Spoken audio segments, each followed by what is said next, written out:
Those are the shoes that I wore in the Super Bowl. On the northwest side of South Bend This is my rookie card. is a treasure chest of football memories, I have one bar. a half-century old. Up there, that's 1960. I was in a preseason All-American team. Bill Red Mack played football at Notre Dame in the late 50s and early 60s before a 6-year career in the National Football League. I played 4 years with the Steelers. The Packers were short a receiver, so they made a deal, and I ended up with the Packers. And it was there in 1966 that Red earned the rare distinction as one of the few men who played in Super Bowl I. Thousands of people here in the stands, and there are millions of people on television. It was made important because Lombardi made it important. Not to us, it really wasn't, but he made it important to us because there was no way that we were going to lose to the upstart league. From the Coliseum in Los Angeles, with sunny skies, temperature in the 70s, and what a day. This is it, the American Football League National Football League Championship. 50 years ago, the Packers and Chiefs played in Super Bowl I. It was hardly the spectacle it's grown into today. Was that game sold out? No. I mean, it was like sold out between the end zones. Okay. Both ends of the Coliseum were empty. It looks funny when you see it on TV now. The tickets are only like $10 and $12 a piece. Good luck getting a popcorn or a beer for those prices at Super Bowl 50, where the average ticket price is nearly $6,000. It's part of the entertainment business now, you know. The halftime show, they spend millions and millions of dollars on the halftime show. When we were there, they had 2 college bands played at halftime. That's it. Of course, Red played too, and he still recalls every play. I was a special teams guy. In the Super Bowl, I ran down on 6 kickoffs because we scored 5 times. But my job was just as important as Bart Starr's and Lombardi's thinking. Is knocked down very quickly by number 27. Mack made 2 tackles in Super Bowl I, which the Packers won 35-10. I was excited as hell because, like I said, I was never there. I'd done that before. It's the first time I've ever played on a championship team. The Super Bowl. Much like the game itself has changed over half a century, so too has the way they celebrate. You know how they squirt the champagne after the game? We didn't get a chance to do that. How come? Because Lombardi said, I'm not spoiling that champagne. And he wouldn't let you spray it, huh? Nope. Did he let you drink it? Yeah. All right. Oh, yeah. I imagine that was a fun plane ride home. Yeah, it ended up, we had a great time. Red Mack never played another game in the National Football League. He retired the next fall. But that day, January 15th, 1967, cemented his place in sports history. I still get a lot of autograph requests in the mail. Yeah. A lot of autograph requests. Because everybody wants to collect Super Bowl I autographs. And he always obliges. You could fight any of your 50 years later, Mack carries reminders of his Super Bowl winning career with him every day. Some painful. Now I have 2 knee replacements, I have 2 hip replacements, and I have a shoulder replacement. And some proud. And when we got this ring, they were allowed to spend $750. And the guy told me, he said, I'll trade you my Porsche for your ring. I said, no, I can't do that. No. Was that the biggest offer you've gotten for it? No, there's a fellow from Florida calls. He wanted to give me a couple $100,000 for it. Wow. But Red's answer is always the same. Because despite a room filled with a career's worth of memories, this ring represents them all. It's got my name on it. It's got my number on it. It's got the scores on it. It's got Lombardi's motto on it. Okay? So why would I want to give it to somebody for a couple bucks? I worked hard for this. 4 years in grade school, 4 years in high school, 4 years in college, 6 years in pro. I worked hard for this. It means a lot to me.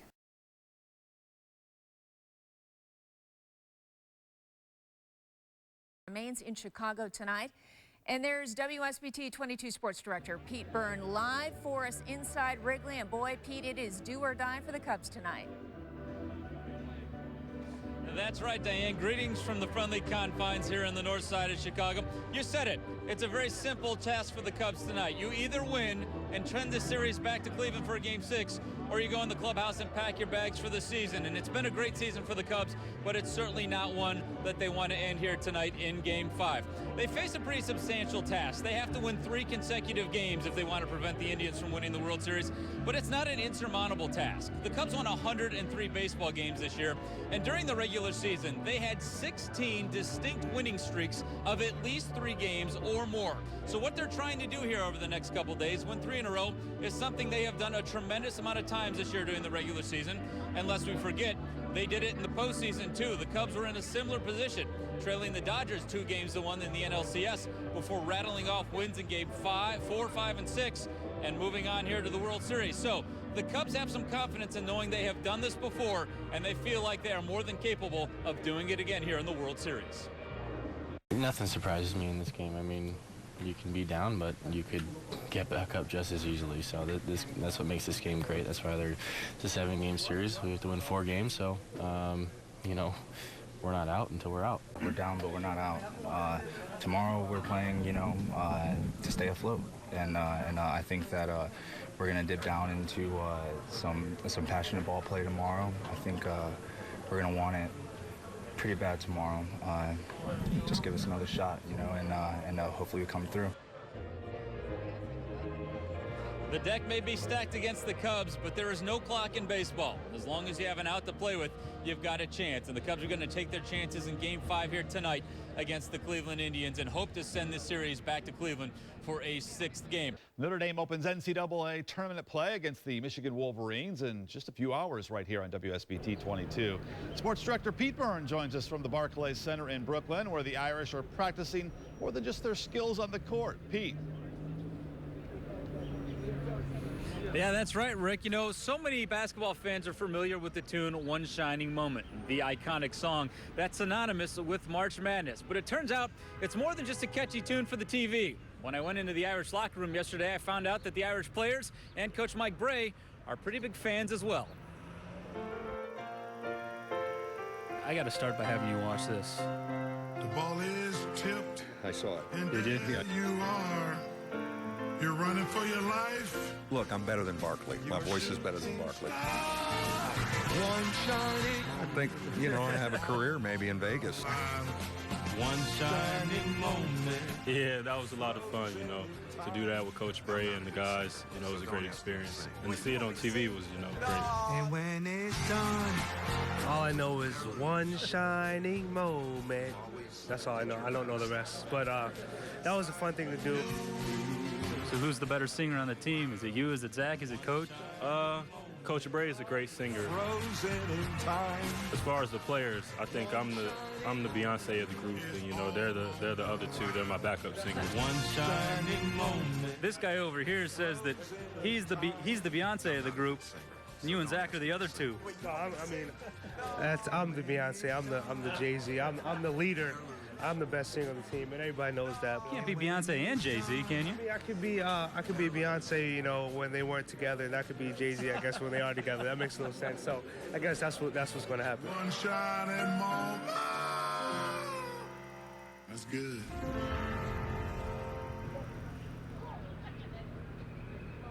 Charles Barkley with the assist on that one, and the jury's out as to who the best singer is on the Irish team. Of course, Rick, nothing makes a shining moment quite like the upsets, and we've seen quite a few of them in this tournament, including a big one today as Michigan State went down this afternoon.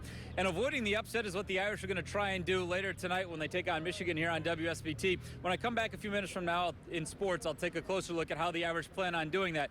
But for right now, I think the fans really want to know how good your singing voice, man. No, we're ready. Let's hear We're ready. We want you to do it with us. You started off, and then Matt's going to finish. Matt's here, yeah. Ready? One, Go ahead, Pete. 2, 3. One shining. The ball is tipped. Come on. Satellite delay. Big night for the Irish. You just saw a massive comeback as the Notre Dame takes down Michigan. Let's get right to WSBT 22 Sports Director Pete Byrne. He's live at the Barclays Center in Brooklyn. Pete. Good evening, Bob, or perhaps I should say good morning, because Friday is over, as is the first round of the NCAA tournament, and Notre Dame is moving on to the second round after a thrilling comeback against the Michigan Wolverines. They win tonight 70-63. You just saw the game right here live on WSBT 22. A tale of two halves, really, for Notre Dame. They trailed Michigan by 12 points at halftime, but Mike Brey made some fabulous adjustments at halftime, and the Irish were a much different team in the second half. End result, they outscored Michigan by 19 points in the second half, looking very much like the team we saw this year from Notre Dame, the team that beat North Carolina, the team that won at Cameron Indoor against Duke. That's the team we hadn't seen for a few weeks. They showed up tonight in the second half, and it was good enough to get them into the second round, where they will face the Cinderella of the day, Stephen F. Austin, for a trip to the Sweet 16 on Sunday, Bob. Pete, you mentioned that tale of two halves. What do you think was that trigger that started that second half so strong for the Irish? Two things, Bob, to answer your question. First of all, it was the defense. Notre Dame said, we heard them say today, that they needed to get out on Michigan's three-point shooters, because Michigan's one of the best three-point shooting teams in the country. They didn't do a very good job of that in the first half. Michigan was 7 for 14 from the three-point line against Notre Dame's zone. So Mike Brey switched it to man-to-man in the second half, and it worked tremendously well. It not only curbed the three-point shooting, it curbed Michigan's offense in general. Notre Dame was better on defense. It led to some transition baskets on the other way, and then as Notre Dame got some easy looks, they started to heat up from the outside. VJ Beacham, I don't have his final numbers in front of me, but he was phenomenal down the stretch for the Irish. Hit a big three to give them their first lead of the game, hit another big three to stretch the lead, and ultimately Notre Dame was able to put this away in the final minute. And again, it was largely due to defensive adjustments leading to some easy baskets on the other end. All right, Pete, thanks very much.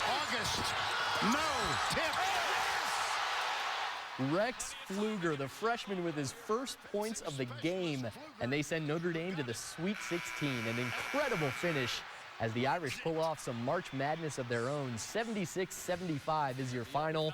Sports director Pete Byrne was in Brooklyn all weekend long and has more with the victorious Irish. Mike Brey calls his Fighting Irish a team of destiny, and it's hard to argue after what we saw Sunday here in Brooklyn, New York. Trailing by 5 points with less than 2 minutes to go and their season's on the line, Notre Dame found some March magic, and they are moving on to the Sweet 16. Jackson off the glass. August, no, tip. Notre Dame wins it. Yeah, it's a great feeling, you know, to get back to the Sweet 16. Can't really put it into words, you know. We're just excited about the next challenge and, you know, very excited about today's game. I can't imagine there's a better feeling. How tense was that final 2 minutes? It was tough. You know, our backs were against the wall, but this time it wasn't for just the game, you know, it was for our lives. But, you know, to bounce back and to really close out the game, you know, after being down 5 late was huge for us. Really happy to be moving on, surviving advance, and really proud of the way we stepped up as a group. Really proud of, you know, the way we just handled our situations on the court. We took punches and we just kept fighting, and Rex made a great play at the end. Rex Pfluger averages 2.5 points per game. He's never had a bigger basket in his life. How does it feel to have pulled that off? It's still unbelievable, man. It's like I keep telling everyone, it still hasn't hit me. We're up 7, and then all of a sudden the bottom falls out, and we found a way to win it. And we were in a similar situation against Michigan, up 3. They banged down 2 threes. We really got a great mental toughness about us that is showing itself at the right time of year. Mike, these are the moments that this tournament are made of. Just put that into words if you could. Think about the last 3 games we played in the NCAA tournament. Kentucky, Michigan, and now this one. We play the great games. I mean, CBS and Turner love us. The ratings are off the charts. But this is what March Madness is all about, and it's thrilling to be part of it. I never want to take it for granted, and I'm excited that I get to go to practice tomorrow and coach my guys still. It really was that close. Notre Dame survives in one of the most dramatic moments of this NCAA tournament, and the Irish are headed back to the Sweet 16 for a second consecutive year. With the Fighting Irish at the NCAA tournament in Brooklyn, New York, Pete Byrne, WSBT 22 Sports.